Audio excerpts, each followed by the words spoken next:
எனக்கு இந்த கலையை கற்றுக் கொடுத்த குருமார்கள் அனைவருடைய பாத கமலம் தொட்டு, அவையில் அமர்ந்திருக்கும் அனைத்து குருமார்கள் பாத கமலம் தொட்டு, ஜோதிட ஆசான்களுக்கும் ஜோதிட ஆர்வலருக்கும் என் நன்றியை சொல்லிக்கொண்டு, இப்போ இந்த காலத்துல நம்ம அதிகமா திருமணம் விஷயத்தையே சொல்றதுனால திருமணத்தை பத்தியே பேசிடுறேன்.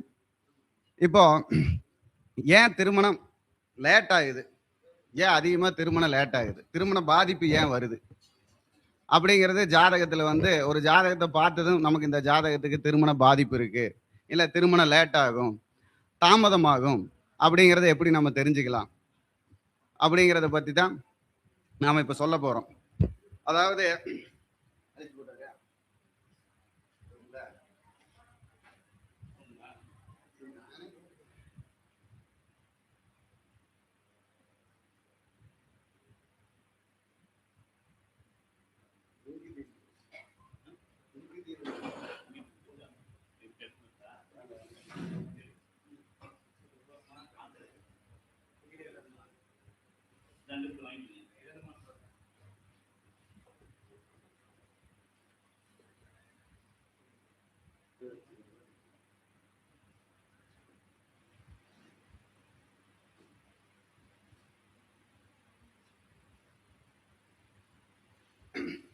அதாவது பொதுவா இப்ப நம்ம காலச்சக்கரத்துக்கு மேச லக்னமாவே எடுத்துக்கலாம்.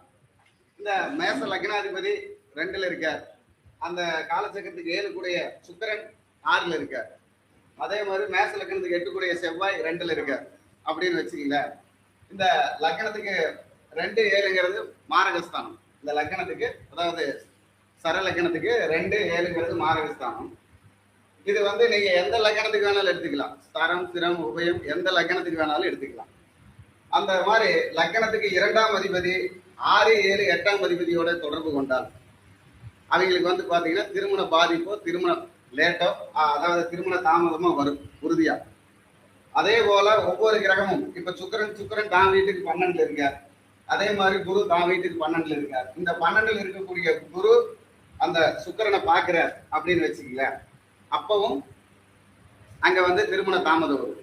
அதே போல இந்த 2ஆம் அதிபதி 7ஆம் அதிபதி வக்ரமாயி 3ஆம் அதிபதியோட தொடர்பு கொள்றாங்கன்னா திருமணம் லேட் ஆகும். அதாவது 2ஆம் அதிபதி 7ஆம் அதிபதி வக்ரமாயி 3ஆம் அதிபதியோட தொடர்பு கொள்றாருன்னா, ஏன் அந்த 3ஆம் அதிபதி சொல்றோம்னா 3ஆம் இடங்கிறது கழுத்துலதான் தாலி கட்டுவோம். அப்போ 2 கிரகம் வக்ரமாயி அந்த அதிபதி தொடர்பு கொள்றப்போ அந்த இடம் துண்டாகுதுன்னு அர்த்தம். அப்போ துண்டாகிறப்போ அந்த 3ஆம் அதிபதியோட நான் சொல்றத. அதே போல இந்த குரு தான் வீட்டுக்கு 12ல இருந்து அதாவது குரு தான் வீட்டுக்கு 12ல இருக்கார், அதே போல சனி பகவான் தான் வீட்டுக்கு 12ல இருக்கார். இப்படி தான் வீட்டுல 12ல இருக்கக்கூடிய குருவோ சனியோ 7ஆம் அதிபதியோடையோ 3ஆம் அதிபதியோடைய தொடர்பு கொள்ளும் பொழுதும் அவர்களுக்கு 30 வயசு 40 வயசுக்கு மேலதான் திருமணம் வரும். இல்லைன்னா 30 வயசுல ஒரு திருமணம் பாதிப்பாகி ஒரு திருமணம் நடக்கிற வாய்ப்பு. இந்த மாதிரி திருமண பாதிப்பும் தாமதமும் இந்த மாதிரி ஒவ்வொரு ஜாதகத்திலையும் எப்படி இருக்குதுங்கிறத நாம பார்த்துக்கிட்டோம்னாவே அந்த ஜாதகத்துக்கு திருமண பாதிப்பா திருமண தாமதமா அப்படிங்கிறத நம்ம கண்டுபிடிக்கலாம். இன்னொன்னு அதே போல இப்ப பொதுவான ஒரு கருத்து, சாஸ்திர கருத்து என்னன்னா லக்னத்துக்கு 2ஆம் அதிபதியும் 7ஆம் அதிபதியும் கெட்டு போக கூடாது. இது பொதுவான சாஸ்திரம். லக்னத்துக்கு 2ம் 7ம் கெட்டு போக கூடாது. இது பொதுவான சாஸ்திரம். இதை முதல்லயே சொல்லக்கூடாதா? இவ்வளோ நேரம் இல்ல சொல்லாம இருக்குங்களா? அப்ப மீண்டும் சொல்லணுமா?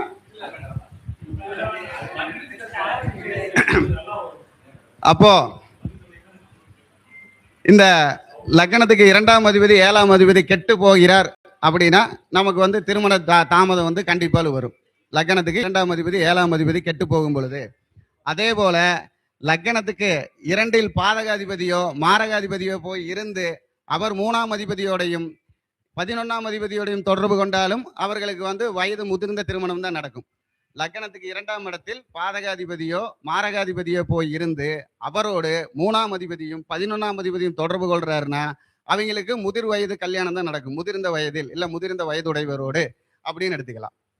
அதே போல எப்போ ஒரு கரெக்டான ஒரு அமைப்புல கல்யாணம் நடக்கும் அப்படிங்கிறதுக்கு ஒரு சாதாரணமான விதி அப்படின்னு எடுத்துக்கிட்டீங்கன்னா, எப்பவுமே லக்னத்துக்கு 3ஆம் இடம் கேட்டால் 30 வயதுக்கு மேல கல்யாணம். லக்னத்துக்கு 3ஆம் இடம் கெட்டால் 30 வயதுக்கு மேல கல்யாணம். லக்னத்துக்கு 4ஆம் இடம் கெட்டு அந்த 4ஆம் இடம் வந்து லக்னத்துல போய் உட்காந்து உடனே கல்யாணம். அதையும் வச்சுக்கணும். லக்னத்துக்கு 4ஆம் இடம் கெட்டு இந்த 4ஆம் இடம் லக்னாதிபதியோட போய் உட்கார்ந்து இருந்தாலோ லக்னத்துல போய் உட்கார்ந்து இருந்தாலோ அந்த இடம் பலம் பெறும். அப்போ உடனே கல்யாணம் ஆகும்.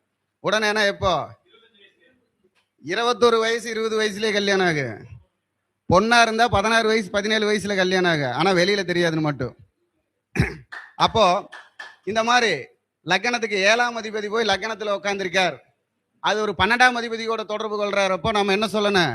உங்களுக்கு மருமகனோ பக்கத்தால இருக்காங்கன்னு சொல்லக்கூடாது. உங்களுக்கு தூரமா இருந்து வருவாங்கன்னு தான் சொல்லணும். ஏன்னா லக்னாதிபதி வீட்டுல போய் 7ஆம் அதிபதி உட்காந்து அதை 12ஆம் அதிபதி தொடர்பு கொள்றப்போ அந்த 7ஆம் அதிபதி 12ஆம் அதிபதியும் தான் பலம் பெறுவாங்க. அப்போ நமக்கு கிடைக்கக்கூடிய மணமகனோ மருமகளோ வீட்டுக்கு பக்கத்தால கிடையாது. நம்ம என்ன சொல்லுவோம்? லக்னாதிபதியோட 7ஆம் அதிபதி சம்மந்தப்பட்டாலும் சரி, 7ஆம் அதிபதியோட லக்னாதிபதி சம்மந்தப்பட்டாலும் நமக்கு வீட்டு அருகில் மருமகனோ மருமகளோ கிடைப்பாங்கன்னு சொல்லுவோம். ஆனா அது யாருக்கோட தொடர்பு பெற்றிருக்காங்கன்னு நம்ம பார்த்துக்கணும். இதை மட்டும் நம்ம சொல்லக்கூடாது. அப்போ லக்னாதிபதியோட 7ஆம் அதிபதி சம்மந்தப்பட்டு 7ஆம் அதிபதி 12ஆம் அதிபதியும் சம்மந்தப்பட்டு இருந்தால் அவர்களுக்கு மேக்சிமம் 100 கிலோமீட்டருக்கு அந்த பக்கம் தான் உறவுகள் வரும். குறைஞ்சது அந்த 7ஆம் அதிபதி லக்னாதிபதி சேர்த்து 80 கிலோமீட்டருக்கு அந்த பக்கம்னு கணக்கு வச்சுக்கணும். பக்கமாக மட்டும் சொல்லக்கூடாது. அப்படி சொன்னோம்னா அது வந்து நமக்கு தவறாக தான் போகும். நான் நிறைய ஜாதகத்தில் அதை கணிச்சிருக்கேன். அப்போ நான் அந்த மாதிரி தான் பதில் சொல்லியிருக்கேன். அது சரியாக வந்திருக்கு. அதனால நான் இப்போ உங்ககிட்ட அந்த விஷயத்த பகிர்ந்துக்கிறேன். அப்போ அதே மாதிரி ஒவ்வொரு வீட்லையும் குரு தான் வீட்டுக்கு 12ல் இருக்கும்போது அவங்க குடும்பத்தில் 2 திருமணம் இருக்குதா அப்படின்னு நம்ம உறுதியாக தெரிஞ்சுக்கணும். அப்படி இல்லைன்னா அந்த ஜாதகருக்கு அந்த வாய்ப்பு வந்துடும். அதை வந்து நம்ம சரியாக தெரிஞ்சுக்கணும். அதே போல் சனி தான் வீட்டுக்கு 12ல் இருக்குதா அப்படிங்கிறத பார்த்துட்டு அவங்க வீட்டில் அதே மாதிரி திருமணமாகி முறிவானவங்களோ, அதாவது அது எந்த பங்காளி வீட்டில் கூட எடுத்துக்கலாம். இந்த சனி வந்து சின்னம்மா சித்தப்பா வீடெல்லாம் கூட எடுத்துக்கலாம். அதே போல் நமக்கு வயதான உறவுகள் எடுத்துக்கலாம். அப்போ அந்த மாதிரி இருக்கிற இடத்துல 2 திருமணம் நடந்திருக்கா இல்லை திருமண முறிவு நடந்திருக்குதான்னு பார்த்துட்டு தான் இவங்களுக்கு உறுதி பண்ணணும். இல்லைன்னா அப்படி நடக்கலை, அவங்க பாரம்பரியத்தில் ஒரு 3 தலைமுறைக்குள்ள நடக்கலை அப்படின்னா அது இவருக்காக காத்திருக்குன்னு அர்த்தம். இந்த ஜாதகருக்கோ காத்திருக்குன்னு. ஏன்னா சனி பகவான் தான் கருமாவை கொண்டு வரவர், செவ்வாய் பகவான் கருமாவை செயலாற்றுபவர். அப்போ அதை வந்து நம்ம உறுதியாக பார்த்துக்கணும். அதே போல சுக்கிர பகவான் தான் வீட்டுக்கு 12ல் இருக்கும்போது திருமண தடை வரும் அப்படிங்கிறத காட்டில் திருமணம் நடக்கக்கூடிய திருமணத்துல சுக்கிரனுடைய சுகம் என்ன, அந்த சுகத்துல பாதிப்பு வரும். அதை வந்து நம்ம உறுதியா தெரிஞ்சுக்கணும். இல்லைன்னா நமக்கு வந்து அந்த ஜாதகத்துக்கு பலன் சொல்றப்போ தவறா போகும்.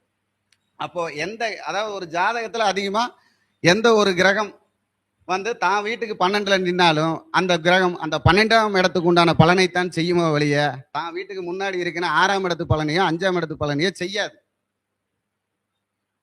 அது ஏன் உறுதியா சொல்றேன்னா, நான் வந்து அந்த அளவு நான் பலன் சொல்லி தப்புங்கிற பேரு வாங்கியிருக்கேன், பலன் சொல்லி சரியா இருக்குங்கிற பேரு வாங்கியிருக்கேன்.